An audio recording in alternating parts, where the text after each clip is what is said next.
जैकाबाद में रिपोर्ट करे पियो ब्यूरो चीफ वसीम इकबाल। जैकाबाद जा सहाफ़ी सरापा एहतजाज।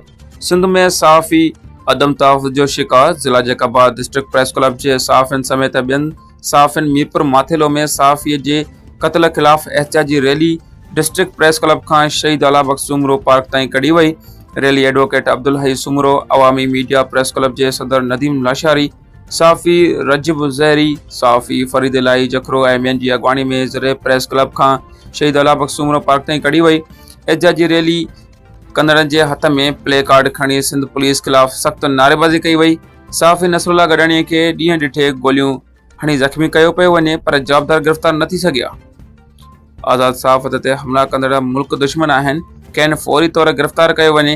एहतजाज कंदड़नि सिंध हुकूमत ऐं IG सिंध खां मुतालबो कयो त जवाबदार खे फौरी तौर गिरफ़्तार कयो वञे ऐं सहाफ़ियुनि खे तहफ़्फ़ुज़ फ़राहम कयो वञे।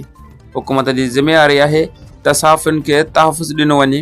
SSP मीरपुर माथेलो खे फौरी तौर ते हटायो वञे।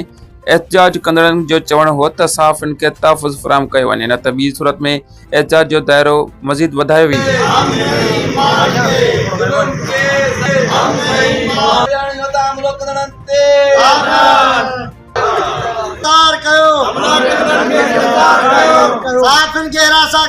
बंद